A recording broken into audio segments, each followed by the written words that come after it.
हे पीप, কেমন আছো তোমরা? सो दोस्तों, एज पर माई प्रॉमिस आज हम इस वीडियो में एनाबेल फ्रेंचाइजी की थर्ड एंड लास्ट इंस्टॉलमेंट के बारे में जानेंगे। एनाबेल मूवी के थर्ड पार्ट का नाम है एनाबेल कम्स होम, जो कि पिछले साल 2019 में रिलीज़ हुई थी और ये एनाबेल मूवी की डायरेक्ट सीक्वल है।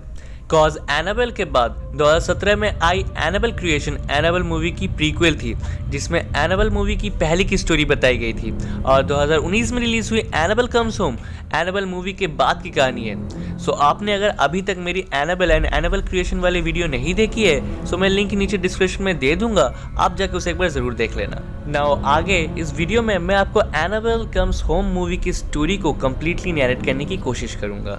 सो फॉर नाउ वक्त का और ज़ाया ना करते हुए without any further due let's begin.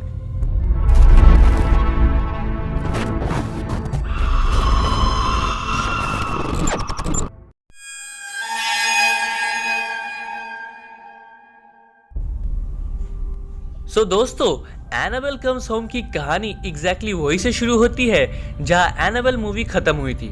हमने एनाबेल क्रिएशन में भी देखा था कि एनाबेल डॉल को एक टॉय स्टोर से खरीद के एक बूढ़ी औरत अपनी बेटी को गिफ्ट करती है जिसका नाम डैबी था, और एनाबेल कम्स होम की कहानी वही से शुरू होती है। डैबी के पास एनाबेल डॉल जाने के बाद से उसे कई तरीकों के पैरानॉर्मल एक्टिविटी महसूस होने लगती है। शुरू में डैबी को लगा कि यह सिर्फ किसी बच्ची की स्पिरिट है जो उसे बस दोस्ती करना चाहती है, इसलिए उसने इन सब चीज़ों पर ज़्यादा ध्यान नहीं दिया। But day by day Debi के लिए प्रॉब्लम्स बढ़ती चली जा रही थी। देन फाइनली ये खबर एड एंड लॉरेन वॉरेन को मिलती है और वो लोग उस डॉल को देखने और डैबी से मिलने उसके घर जाते हैं। देन वहाँ जाके वॉरेन्स डैबी से सब सुनकर एनाबेल डॉल को अपने साथ ले जाते हैं। वॉरेन्स घर लौटते वक्त देखते हैं कि रास्ते में कोई बड़ा सा एक्सीडेंट हुआ था जिसके वजह से उनको दूसरा रास्ता लेना पड़ता है। उस रास्ते में जाते हुए उनकी कार एक मैरीवेल कब्रिस्तान के सामने अचानक से बंद पड़ जाती है। एड कार से उतरकर उसको ठीक कर ही रहे थे कि तभी कार के अंदर बैठी लॉरेन को बैक सीट में एक छोटी लड़की की स्पिरिट दिखाई देती है जो कि शायद कुछ देर पहले हुए इस कार एक्सीडेंट की विक्टिम थी। इतना ही नहीं, यहाँ लॉरेन को सेमेट्री अर्थात कब्रिस्तान के और भी कई सारे स्पिरिट्स दिखाई दे रहे थे और उनमें से एक स्पिरिट अचानक से ही एड पे हमला कर देता है और उसे ट्रक के सामने धक्का दे देता है। But at any how Ed बच जाता है। नाउ हेयर वी अंडरस्टैंड कि एनाबेल डॉल किसी भी दूसरे स्पिरिट्स को मैनिपुलेट कर सकती थी और यही एनाबेल डॉल की ट्रू पावर्स है। Well after that Warrens Annabelle doll को अपने घर ले आते हैं और उसे अपने ऑकल्ट म्यूजियम के एक चेयर पर रखते हैं। दोस्तों, यहाँ मैं बता दूं कि ऑकल्ट म्यूजियम वो जगह थी जहाँ वॉरेन्स अपने पैरानॉर्मल केसेस से जुड़े आर्टिफैक्ट्स को रखा करते थे। वेल यहाँ एनाबेल डॉल को लाने के बाद से ही उस म्यूजियम में अजीबोगरीब चीज़ें होना शुरू हो जाती है। वॉरेन्स समझ जाते हैं कि वो इस डॉल को यहाँ ऐसे ओपनली खुला नहीं रख सकते, सो इसलिए वो चर्च से एक फादर की मदद लेकर एक ट्रिनिटी ग्लास बॉक्स में एनाबेल डॉल को ब्लेस करके उसके अंदर लॉक कर देते हैं ताकि एनाबेल डॉल अपने पावर से वहाँ म्यूजियम में बाकी किसी दूसरे स्पिरिट्स को मैनिपुलेट ना कर सके। नाउ यहाँ से सीन चेंज होकर हमें एक साल बाद से दिखाया जाता है जहाँ हम वॉरेन्स की बेटी जूडी को देख पाते हैं। जूडी ब्रेकफास्ट करते हुए न्यूज़पेपर पढ़ रही थी जिसमें वॉरेन्स के बारे में कुछ छपा हुआ था। न्यूज़पेपर में हम व्यूअर्स कुछ ऐसी स्टेटमेंट्स देख पाते हैं, हीरोज और ए होक्स, अर्थात वॉरेन्स जो भी करते हैं वो रियल है या फेक।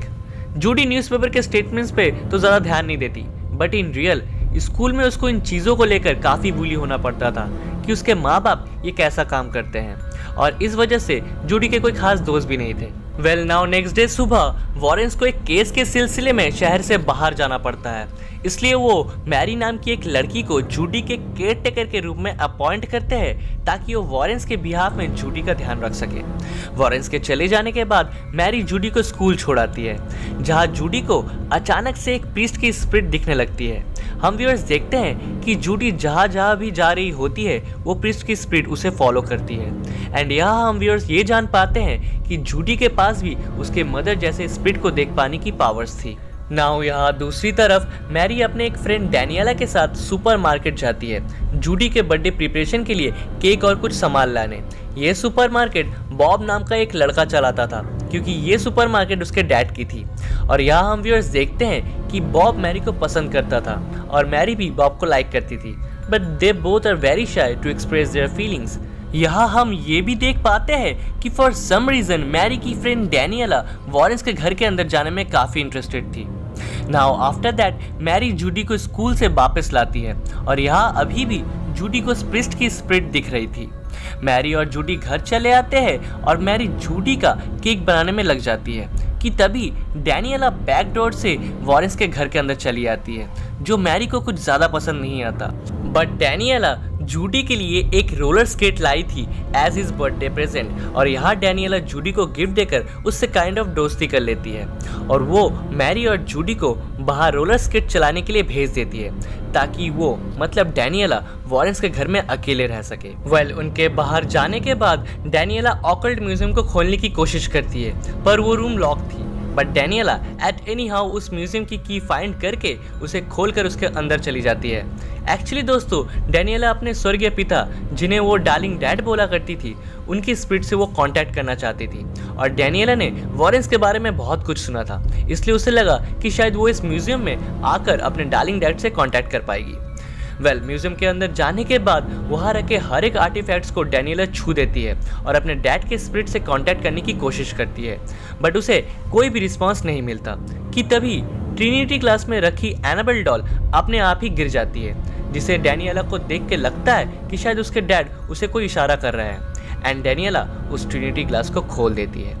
ट्रिनिटी ग्लास को खोलते ही ओवन में रखा जूडी का केक अपने आप ही जलने लगता है, जिससे फायर अलार्म बज उठती है और डैनियला उस ग्लास को वैसे ही खुला छोड़कर म्यूजियम से बाहर भाग जाती है एंड यहाँ एनाबेल डॉल फिर से आज़ाद हो जाती है। फायर अलार्म बंद करने के कुछ देर बाद दरवाजे पे कोई नॉक करता है। मैरी जाके दरवाज़ा खोलती है तो हम व्यूअर्स एनाबेल क्रिएशन की मिस्टर मुलिन्स की बेटी को देख पाते हैं। वो मैरी को बोलती है कि उसे एनाबेल डॉल से खेलना है, बट मैरी कुछ समझ नहीं पाती और इतने में ही मिसेस मुलिन्स की बेटी वहाँ से गायब हो जाती है, which is quite shocking for Mary. यहाँ दूसरी तरफ डैनियला को उसके डैड की स्पिरिट दिखने लगती है, जिसे वो फॉलो करते हुए एक रूम के अंदर चली जाती है और उसके पीछे पीछे मैरी और जूडी भी जाते हैं। इन तीनों के उस कमरे में जाने के बाद वहाँ वेडिंग ड्रेस में द ब्राइड की डीमन इन पे हमला कर देती है, बट जूडी एक क्रॉस और कुछ मंत्रों के मदद से द ब्राइड को वहाँ से भगा देती है। आफ्टर दैट रात होने पर सब जूडी के बर्थडे प्रिपरेशन में लग जाते हैं कि तभी डैनियला को वॉरेंस के पैरानॉर्मल केसेस की फाइल मिलती है, जिसमें द ब्राइड, हेलहाउंड और भी कई सारे केसेस का जिक्र था। वहाँ डैनियला को वॉरेंस द्वारा की गई एग्जॉर्सिज्म की रिकॉर्डिंग भी मिलती है, जिन्हें वो प्ले करके देखने लगती है। But after some time Judy इन सब चीज़ों को देखकर थोड़ा डिस्टर्ब होने लगती है, इसलिए डैनियला उन रिकॉर्डिंग्स को बंद कर देती है। वेल, 12 बजते ही ये लोग केक काट कर जूडी का बर्थडे सेलिब्रेट करते हैं, पर अचानक से इन्हें बाहर से गिटार बजने की आवाज़ आने लगती है। ये लोग विंडो पे जाके देखते हैं कि बॉब बाहर गिटार बजा रहा था, जो कि काइंड ऑफ मैरी को प्रपोज करने की कोशिश कर रहा था। सो तीनों लड़कियां बॉब से मिलने नीचे जाने का सोचती है कि तभी बॉब पे एक बड़ा सा मॉन्स्टर किस्म का हाउंड हमला कर देता है, जिससे बॉब वहाँ से भाग के छुप जाता है। सो नीचे आने पर इन लड़कियों को बॉब कहीं भी नहीं दिखता।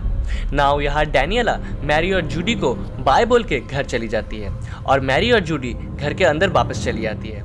डैनियला को घर जाते वक्त याद आता है कि म्यूजियम की चाबी उसके पॉकेट में ही रह गई है, सो इसीलिए वो उसे रखने फिर से वॉरेंस के घर के बैक डोर से अंदर जाती है। घर के अंदर जाकर डैनियला फिर से उस ऑकल्ट म्यूजियम के अंदर जाती है, जहाँ वो मोनार ब्रेसलेट को छूकर फिर से अपने डैड के स्पिरिट से कांटेक्ट करने की कोशिश करती है और इस बार उसको उसके डार्लिंग डैड दिख जाते हैं। बट तभी उसके डैड बड़े ही डरावने तरीके से डैनियला पे चिल्लाते हैं, जिससे वो समझ जाती है कि ये उसके डार्लिंग डैड की स्पिरिट नहीं है।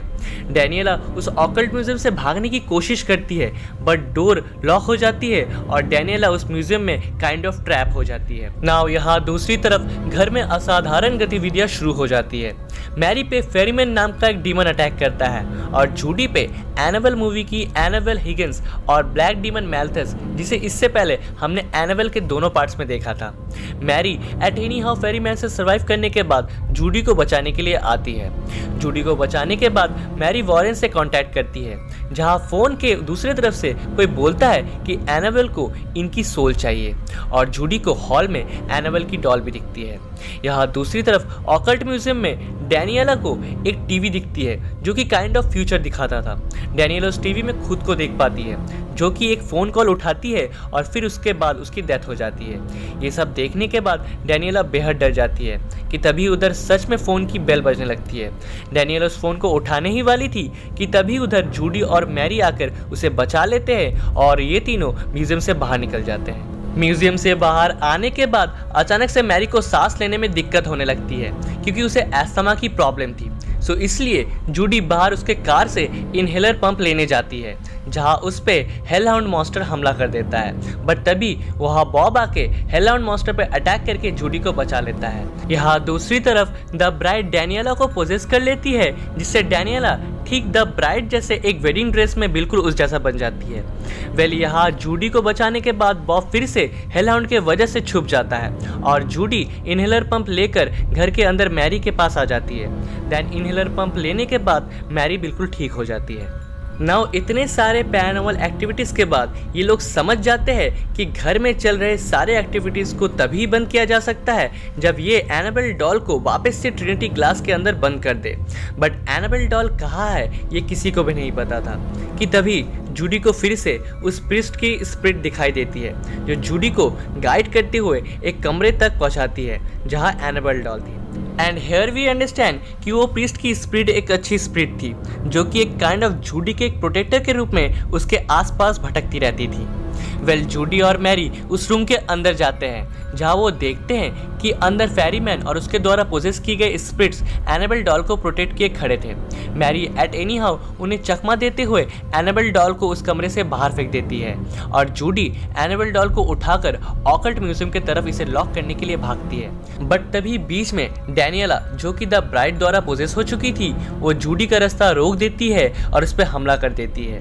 मैरी और जूडी डैनियला से बचने की कोशिश करते हैं और इसी बीच जूडी वॉरेंस द्वारा की गई एग्जॉर्सिज्म की रिकॉर्डिंग्स प्रोजेक्टर में प्ले कर देती है जिसे देख डैनियला की अंदर की द ब्राइड डीमन उसके शरीर से बाहर निकल जाती है। उसके बाद ये तीनों म्यूजियम के अंदर जाकर ट्रिनिटी ग्लास में एनाबेल डॉल को बंद करने की कोशिश करते हैं बट वो एट एनी हाउ लॉक ही नहीं हो रहा था। वहाँ ऑकल्ट म्यूजियम में सारे डीमंस एक साथ इन पे अटैक करने के लिए आगे बढ़ते हैं बट तभी वहाँ जूडी के हाथ में एक हॉली क्रॉस लग जाती है। वो उस क्रॉस की मदद से और बाइबल कोट्स पढ़ते हुए उन सारे डीमंस को रोकती है और फाइनली मैरी एनाबेल डॉल को ट्रिनिटी ग्लास के अंदर लॉक कर देती है। देन हम व्यूअर्स देखते हैं कि उस ग्लास के लॉक होते ही वहाँ सारे डीमंस एक साथ गायब हो जाते हैं और सारे पैरानॉर्मल एक्टिविटीज भी बंद हो जाती है। वेल इन सब के बाद बॉब भी घर के अंदर आता है और जूडी मैरी को बताती है कि किस तरीके से बॉब ने हेलहाउंड से जूडी की जान बचाई थी। ये सुनकर मैरी बॉब से और ज्यादा इंप्रेस हो जाती है। नेक्स्ट डे मॉर्निंग में वॉरेंस घर वापस आते हैं और जूडी उन्हें पिछले दिन की घटी हुई सारी घटनाएं बताती है। आफ्टर दैट जूडी के बर्थडे पार्टी में उसके स्कूल के सारे बच्चे आते हैं जिन्हें डैनियला और मैरी ने इन्वाइट किया था। डैनियला लॉरेन से पिछले दिन की गई गलतियों की माफ़ी मांगती है एंड लॉरेन उसे माफ़ करते हुए ये बोलती है कि लॉरेन ने उसके डार्लिंग डैड से बात की है और उनका कहना है कि उनके एक्सीडेंट के जिम्मेदार डैनियला नहीं है, सो वो अपने आप को कोसना बंद करे। एक्चुअली दोस्तों डैनियला की डैड की डेथ एक कार एक्सीडेंट में हुई थी जिसकी दोषी वो खुद को मानती थी, इसलिए वो उनके स्पिरिट से कांटेक्ट करना चाहती थी। वेल फिर वहाँ बर्थडे पार्टी में बॉब भी आता है और ये सारे मिलके जूडी की बर्थडे सेलिब्रेट करते हैं और मूवी यहीं पे खत्म हो जाती है। सो दोस्तों ये थी एनाबेल कम्स होम मूवी की कंप्लीट स्टोरी जो कि एनाबेल सीरीज की आखिरी मूवी थी एंड आई होप कि आपने मेरी एनाबेल सीरीज की ये मिला के तीनों वीडियो देख ली होगी और आपको इन तीनों मूवीज की एक दूसरे से कनेक्शन भी समझ आ गई होगी। नाउ दोस्तों एनाबेल सीरीज में अभी तक सिर्फ 3 ही मूवीज निकली है और इन तीनों की कंप्लीट स्टोरी मैं आपको बता चुका हूँ बट मैं नेक्स्ट एनाबेल डॉल पे एक लास्ट वीडियो लाऊंगा जिसमें मैं एनाबेल डॉल के रियल स्टोरी पे बात करूंगा और वो एनाबेल सीरीज की मेरी लास्ट वीडियो होगी। सो दैट्स इट फ्रेंड्स, आज के लिए बस इतना ही। सो अगर आपको ये वीडियो जरा सी पसंद आई हो तो इसे लाइक और अपने दोस्तों के संग शेयर जरूर करें एंड अगर आप मेरी आवाज़ पहली बार सुन रहे हो और इस चैनल पे नए हो तो नीचे उस लाल वाले बटन को क्लिक करके हमारे चैनल को सब्सक्राइब कर ले और पास में उस घंटे को भी बजा दे ताकि इस चैनल से ऐसी ही रेगुलर वीडियोस आपको मिलती रहे। So do not forget to subscribe क्योंकि सब्सक्राइब करने में पैसे नहीं लगते, सो कर दो प्लीज बिकॉज हम लोग 20K के बहुत क्लोज है, कर दो वरना माता रानी पाप लगाएगी। Now come to the today shout out. तो आज का हमारा शाउट आउट जाता है मिर्जा अमीन बेग को जिन्होंने हमारे पिछले वीडियो के सवाल के सही जवाब को सबसे पहले दिया। So today shout out goes to Mirza Amin Baig. Now आज का हमारा शाउट आउट सवाल ये है कि मैंने इस वीडियो में कितनी बार ट्रिनिटी ग्लास शब्द का उपयोग किया है। आपको इसका जवाब हमें नीचे कमेंट बॉक्स में कमेंट करके बताना है। सबसे पहले सही जवाब देने वाले को अगले वीडियो में शाउट आउट मिलेगा। एंड ऑल्सो अगर आपको किसी मूवी की स्टोरी के बारे में भी जानना हो तो वो भी हमें नीचे कमेंट बॉक्स में कमेंट करके जरूर बताएं। तब तक के लिए मिलता हूं मैं आपसे नेक्स्ट वीडियो में। Till then help others, spread love and piece.